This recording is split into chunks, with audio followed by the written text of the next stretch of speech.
All right, guys, welcome back. 1776 or bust. So I'm going to do a couple of apologies before I get started with this lower here. And first off, obviously, I moved into the new place. So some of the things that I've done in the past are going to have to, take some time to get back and adjusted to in the new surroundings, such as the audio quality, which you can hear a little reverberation of echo. And my lighting isn't quite what I want it to be just yet. So over time, that'll improve, hopefully get back to the standard, if not even a little bit better. So that's going to take some time. Nonetheless, here, what you're finding on the table, without its tabletop in the blue, is going to be your Nomad Defense Lower. This is the Nomad 9.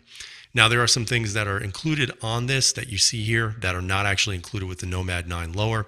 For example, this backstrap and this magwell are sold separately for about $80. You have an aluminum backstrap and an aluminum magwell. Very nice. They feel pretty good in the hand. I'm not going to lie. They actually feel very comfortable. And it makes the grip a little bit thicker from front to back. However, at the same time, it adds just a little bit less of that Glock hump, so to speak. As a matter of fact, you can probably see that there's less of that curvature right here on this Nomad Defense Lower. Now, one of the things I would tell you about this lower is that if you're going to buy this, keep in mind you're going to have to get a mag, basically a mag ejection spring right there that you see in there. You cannot remove the one from the Glock, so you just have to buy that. I actually asked KS Gun Guy where he got his, and he said just get it on eBay. So I got it on eBay, pretty simple. It was like $2, and it's a simple install, and it goes right into use, and then you just swap out your mag release from your old Glock lower.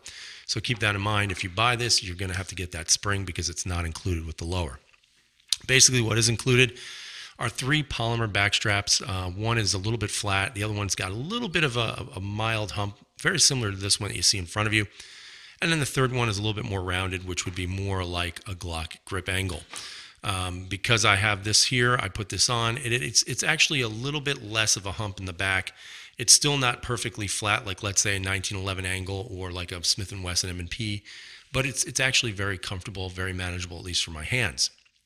The mag release does a good job of swallowing up the magazines when you're going for those quick mag changes. Again, you'll notice that I also put in my Apex trigger that I had from the Glock Gen 4 here. And keep in mind, these kits are for Gen 4s. And I believe lower, but don't quote me on that. But I definitely know it does work for the Gen 4 because I had a Gen 4, which is what I got for this. So overall, pretty good stuff. You're going to notice that they have that polymer, and the polymer is a proprietary blend. They don't really say what it's made out of, but they do say it's reinforced. I have noticed that it is a pretty solid polymer. I don't think it feels any worse or less than a Glock 19. I think it's about the same. So, just keep that in the back of your head for whatever that's worth. You're going to notice also that there are some texturing differences here on the Gen 4 Glock, and I'll zoom in a little bit so you guys can see that. But the Gen 4 Glock has that typical kind of that bumpy, I don't know what you want to call it, texturing. And you can see the finger grooves, which are obviously pronounced. The Gen 5 has the same texturing on the grips. Now, when you look at the Nomad Defense Lower, what you're going to notice right away is that the finger grooves are completely gone. They also have a little bit of a ridge in the front here. Not a big fan of these. I don't really feel like this does much of anything to really adhere to your hand or give your hand a better grip per se. I think it's more for aesthetics than really just of usefulness. But again, that's my opinion. Some might say that because they're horizontal, they'll actually bite into your hand a little bit more, which allows less flip in your hand. I don't know. I haven't shot it yet, but I will be doing so. Keep in mind, like I said, I was in the middle of a move, so shooting guns at that time wasn't really going to be working for me at that point. You'll also know they have this stippling here, which they call their rock grip stippling. Or rock type stippling, something of that sort. And you're going to notice that it does have kind of that rocky look texture to it. I would say that it's not necessarily the most aggressive texturing. It's kind of an interesting feel because it's not necessarily aggressive, but it's obviously not like a bare type of grip, something of like, let's say, a Steyr. But I got to say, it does feel pretty comfortable in the hand. I would think that this is going to be very beneficial, especially if you're carrying the firearm next to your bare skin. That way it doesn't eat you up like, let's say, an M&P 2.0 usually does with most people. You're also going to see that there is a ridge here. This is, again, going to be for your support thumb. Many of you probably are familiar with things like that on Polymer 80s. Also, of course, the Shadow Systems has that as well. But I would tell you that, I do like having that. You now have those gas pedals for the SIGs, and these are kind of almost like a pseudo polymer gas pedal. And I do think they are effective. Now, whether or not this is going to be effective with my hand and my thumb on there, especially with the texturing, I'll follow up with that after I shoot the actual Glock 19 with this lower on here. Again, you can see that there isn't much of a profile in regards to the side features of the handgun. It's a pretty bare bones look, and honestly, very low profile, which is very good, and I like that. One of the things that I always said about the Glock 19 is the thing I can't understand about Glock is they should just put a built-in beaver tail. Stop with this stupid backstrap. It just adds to the girth of the gun, and just build out a tiny backstrap. You don't need much. For example, the Glock 48, the 43X have a small beaver tail that's extended back a little bit, and that makes all the difference in the world. Now, of course, when you take a look at the Nomad 9, you can see that extended beaver tail. It's a very flat beaver tail, so there isn't a lot of curvature. You can see it's pretty wide. It almost looks like a duck bill, I guess you could say, or a beaver tail. But, do I like it? I do like it because, again, it's not going to eat up your hand.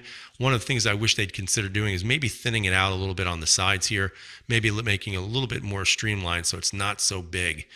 Because obviously you can see when I put it in my hands, it really does take up a lot of space in there, which could be good, could be bad, depends on the size of your hand, obviously.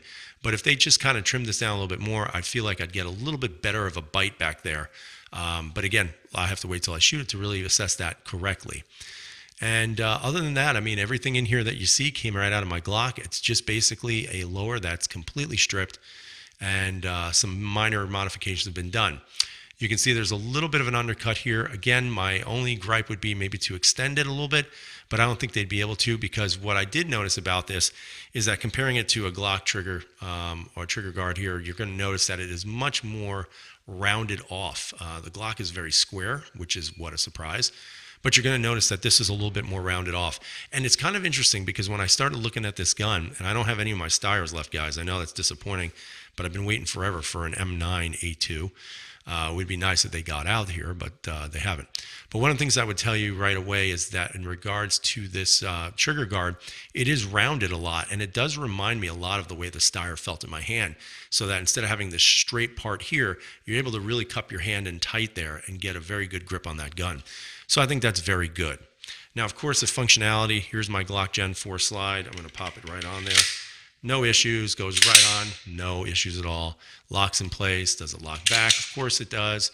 You can spring it forward, which is fine. The trigger, again, it's an Apex trigger. There's your trigger brake, here's your reset. Very short, feels really nice in the hand. So, I mean, ultimately, you got to decide if you're a Glock guy, but you also don't want to necessarily pay $1,000 for all the upgrades that a lot of these things offer. You could go with this. There are some upgrades to the lower, but I would say that out of all the lowers I've seen, this is the most minimalistic of them all, but functional. And I think that's really good. So for $200, you get a new lower, you get a little bit of an undercut, you get nicer stippling, nice beaver tail, 3 back straps, a slight magwell in the actual body of the plastic or the polymer. And then for $80 more, you can get these 2 pieces right here, which in my opinion do add quite a bit. I mean, the magazine changes are super easy to do. Obviously, I'm relegated to these tiny little baby magazines, which suck. But for those of you who can fit bigger magazines, you'll probably love it quite a bit. Again, I do like it. I think it's going to be a great shooter. Again, anytime you can improve the feel of that Glock, it's always a bonus. You'll notice also it has a very traditional Glock undercut here for your lights, lasers, and all that other stuff. But overall, really nice stuff. I mean, it feels good. It looks good. I can definitely tell you that I think shooting this is going to be pretty fun, especially with having those adjusted, I guess you could say those adjustments made to the frame, such as the thumb and also the stippling on here and the ergonomics overall. So tell me what you think, guys. Leave those comments down below. Thanks for watching. It's fun to be back. Hopefully you guys are enjoying the channel, and hopefully as I continue, we'll get some better lighting, a little bit better of a setup here for everybody, and some better sound quality. Other than that, have a great day, stay safe, and as always, freedom is never free.